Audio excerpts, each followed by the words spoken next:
Welcome back to my channel. నేను మీకు కల్పనానండి. ఎలా ఉన్నారండి? అందరూ బాగున్నారా? మేమైతే బాగున్నామండి. మీరు అందరూ బాగుండాలి మనస్ఫూర్తిగా కోరుకుంటున్నాను.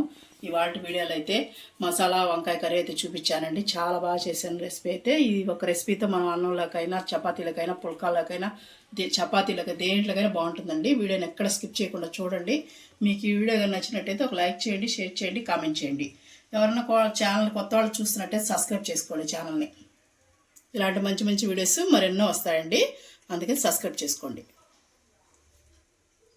చూడండి, వంకాయ కూర కోసం నేను ఒక 2 పెద్ద ఆనియన్ తీసుకొని ఇలా కట్ చేసి పెట్టుకున్నాను లావుగా. ఇప్పుడు మనం ఆనియన్లో కొద్దిగా వాటర్ పోస్తాం, సరిపోద్దండి, ఎక్కువ అవసరం లేదు. ఇప్పుడు ఒకసారి దీన్ని కలుపుకొని కొద్దిగా ఉడకనిద్దాం మనం ఆనియన్ని.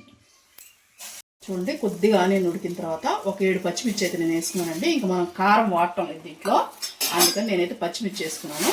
మళ్ళీ ఒకసారి దీన్ని కలిపేసుకొని ఇవ్వండి, చిన్న అల్లం ముక్క, చిన్నదంటే ఇదిగోండి 1 ఇంచ్ ఉంటుంది, దీన్ని 2 ముక్కలుగా చేసేసి వేసేసుకున్నాను. ఇది నేను కారం వాడకుండా చేస్తున్నానండి, మన ఎర్రగారం, అందుకని మన పచ్చికారం. ఎందుకంటే ఉత్తి పచ్చిమిర్చితోనే. ఇదిగోండి జీడిపప్పు చూడండి ఎన్ని తీసుకున్నాను, జీడిపప్పు 1 గుప్పిడి తీసుకున్నాను, తెల్లగడ్డండి ఒలిచి పెట్టేసుకున్నాను. ఇవన్నీ వేసేసుకొని బాగా మనం ఉడకనిచ్చేద్దాం. ఇవన్నీ ఉడికిపోయిన తర్వాత మనం మిక్సీ పట్టుకోవాలండి, చూపిస్తాను మీకు ఎలా అనేది. ఇది మన వంకాయ కూర ఏంటంటే మనకు రోటీలోకి, చపాతీలోకి, అన్నంలోకి, దేంట్లోకైనా బాగుంటుందండి. తప్పకుండా చూడండి వీడియోని ఎక్కడ స్కిప్ చేయకుండా. చూడండి, మనకి ఉడికిపోయినాయి కదా.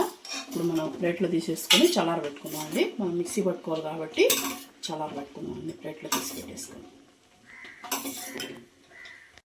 చూడండి, అది చల్లారే లోపల మనం బాండ్లు పెట్టేసుకొని తగినంత ఆయిల్ వేసేసుకున్నాం అండి. వంకాయలు వేయించేసుకున్నాం లోపల.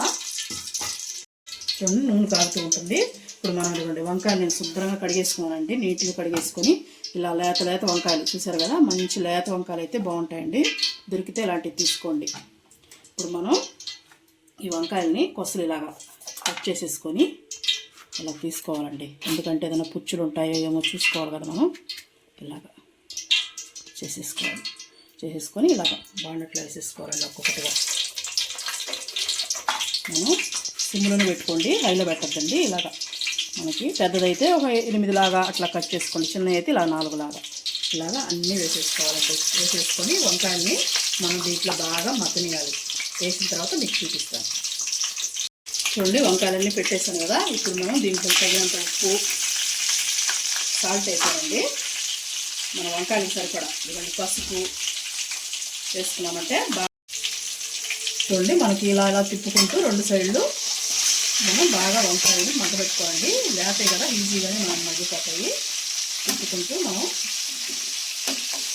ఇలా మూత పెట్టేసి మళ్ళీ ఇంకోసారి మగ్గేంత వరకు ఇలా తిప్పుకుంటూ మగ్గబెట్టుకోవాలి. సరేనండి, మగ్గిన తర్వాత నేను చూపిస్తాను. చూడండి, మనకు వంకాయలు వేగే లోపల ఇది కొంచెం చల్లారిపోయిందండి. ఇప్పుడు మనం మిక్సీలో వేసేసుకొని వీలైతే కొద్దిగా వాటర్ పడితే పోసుకొని మీరు గ్రైండ్ చేసుకోండి మెత్తగా, వీలైనంత మెత్తగా. ఇలా అన్నీ వేసేసుకొని నీళ్ళు అవసరం పడితే వేసుకోండి, నేను మెత్తగా పట్టేసుకుంటాను. చూడండి, అటు ఇటు కలిసి బాగా వేసేసుకున్నామండి వంకాయని. చూడండి ఎంత మెత్తగా ఉడికింది. ఇప్పుడు మనం తీసేసుకున్నాం,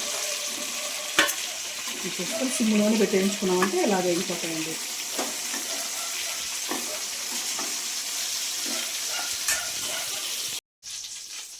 చూడండి, వంకాయలన్నీ పక్కన పెట్టేసుకున్నాండి, తీసేసాను కదా. ఇప్పుడు అదే నూనెలో మనం పేస్ట్ పట్టేసుకున్నాం కదండి, ఇదిగోండి పేస్ట్ మెత్తగా పట్టి పెట్టేసుకున్నాను. ఇదైతే వేసేద్దాం, మొత్తం దీంట్లో వేసేద్దాం.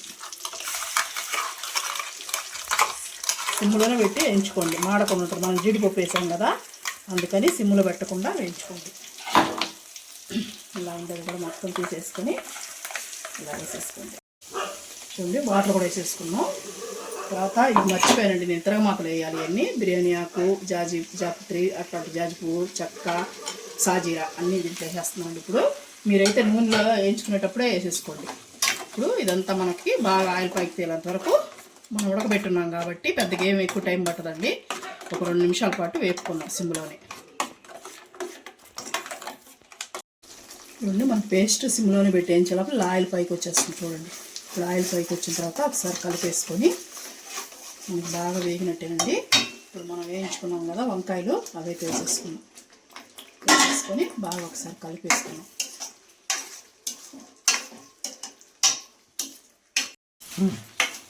చూడండి మనం బాగా ఒకసారి కలిపేసుకున్న తర్వాత ఇప్పుడు మనం ఇందాక వంకాయలు వేసాం కదండి, మనం దీంట్లో వేయలేదు కదా పేస్ట్లో. ఇప్పుడు తగినంత ఉప్పు, కూరకు తగినంత ఉప్పు వేసుకొని బాగా ఒకసారి కలిపేసుకొని మళ్ళీ ఉప్పు కలిసేలాగా ఇప్పుడు మనం ఏం చేయాలంటే ఇదిగోండి వాటర్, మన కర్రీకి తగినంత వాటర్ వంకాయ కూరకి వేసుకొని బాగా ఒకసారి కలిపేసుకుందాం. మొత్తం మసాలా వంకాయ పట్టేలాగా ఒకసారి బాగా కలిపేసుకొని ఇప్పుడు మనం మూత పెట్టేసి ఆయిల్ పైకి తేలేంత వరకు కుక్ చేసుకుందామండి. చూడండి మనకి వంకాయ అయితే బాగా ఉడికిపోయి మసాలా కూడా ఆయిల్ బాగా తేలేసిందండి. ఇప్పుడు మనకి రెడీ అయిపోయింది కాబట్టి లాస్ట్లో కొత్తిమీర కొంచెం అలా వేసేసుకొని ఇప్పుడు ఇంక స్టవ్ ఆఫ్ చేసుకోవడమేనండి. స్టవ్ ఆఫ్ చేసుకుంటే మనకు రెడీ అయిపోయినట్టు. స్టవ్ ఆఫ్ చేసేసాను, మూత పెట్టేసి కొత్తిమీర వేసాను కదా, 1 నిమిషం పాటు తర్వాత సర్వ్ చేసేసుకున్నాం.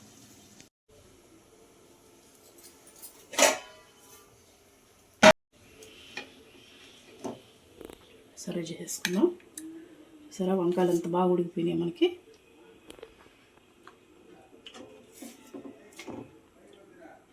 చాలా బాగుంటుందండి. మన రైస్లోకి కానీ చపాతీలోకి కానీ వేసుకొని తింటే వంకాయ కర్రీ సూపర్గా ఉంటుంది. వంకాయ మసాలా కర్రీ